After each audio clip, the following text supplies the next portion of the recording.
Si vous avez fait un faux aveu, il y a fort à parier que votre témoignage a été consigné. Que ce soit par écrit ou par enregistrement audio, il y a quelqu'un, quelque part, qui détient un élément qui peut être fatal pour vous. Mais vous avez, vous aussi, les moyens de retourner cette pseudo-preuve. On va donc voir ensemble comment prouver qu'un aveu vous a été arraché.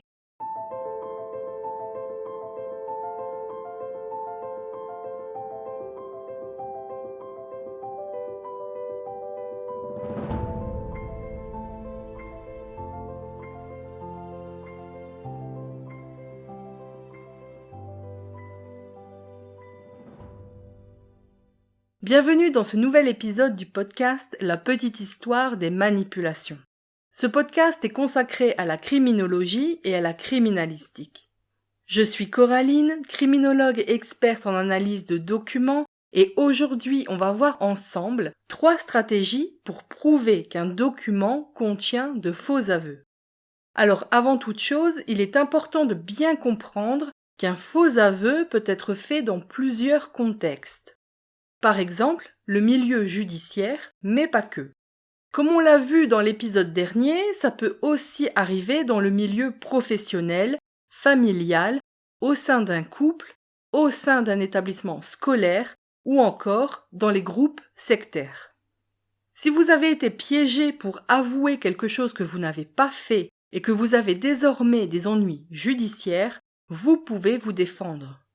Et même si ces aveux ont été faits il y a très longtemps, vous pouvez encore peut-être agir.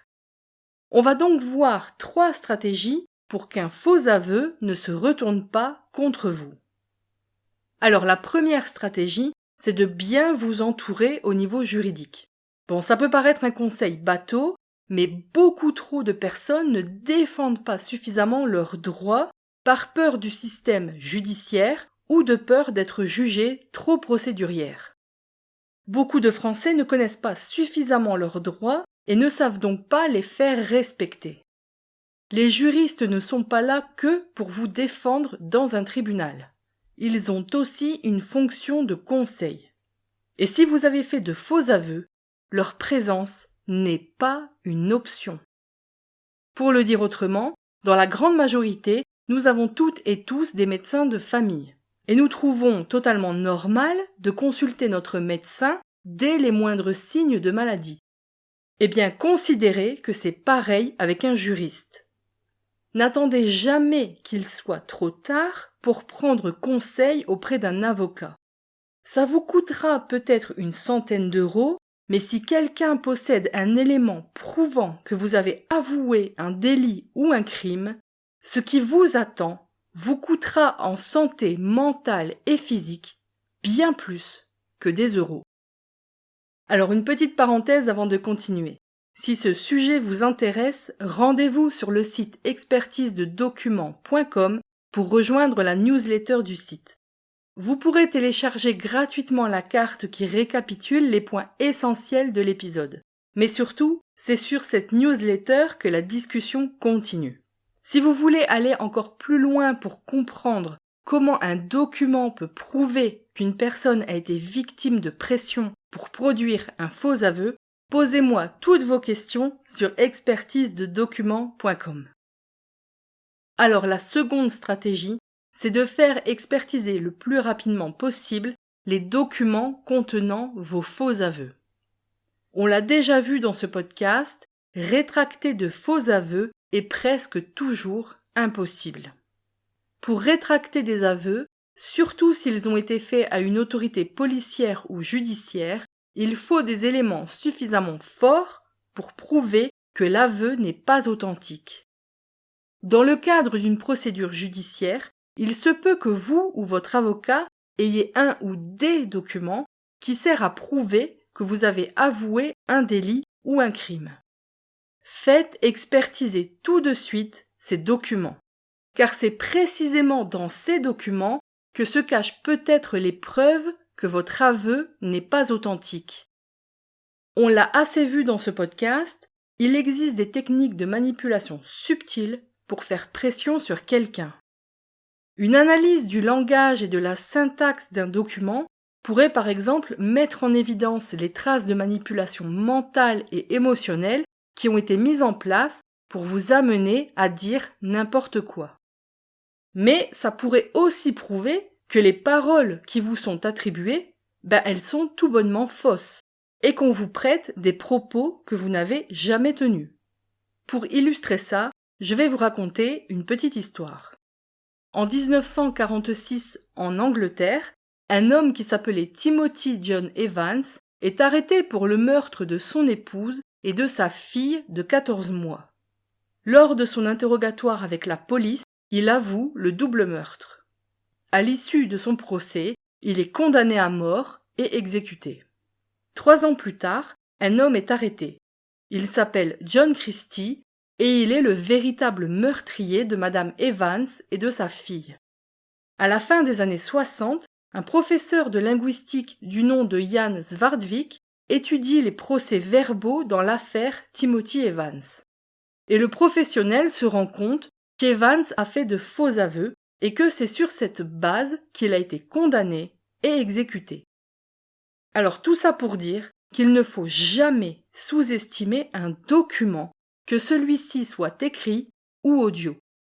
Les documents sont souvent les seules pièces tangibles d'une affaire et il faut absolument les faire expertiser. Donc si vous avez un document, même ancien, sur lequel vous voulez que je jette un œil pour savoir s'il contient un élément exploitable, contactez-moi sur contact@expertisededocuments.com. Dans mon cabinet d'expertise, toute étude préliminaire d'un document est gratuite. Donc vous n'avez rien à perdre et peut-être tout à gagner. Et enfin, la 3e stratégie pour prouver qu'un document contient de faux aveux, c'est d'enquêter sur le contexte d'obtention de cet aveu. En plus de l'analyse du ou des documents qui vous incriminent, il faut faire le point sur l'ensemble des contextes qui ont pu peser dans l'obtention de cet aveu. C'est essentiel pour prouver que votre aveu n'était pas authentique. Alors par exemple, il faut prendre en compte votre âge au moment de l'aveu. Étiez-vous mineur? Ou au contraire, étiez-vous déjà âgé? Votre état de santé physique. Preniez-vous des traitements médicamenteux qui pouvaient altérer vos facultés cognitives, par exemple?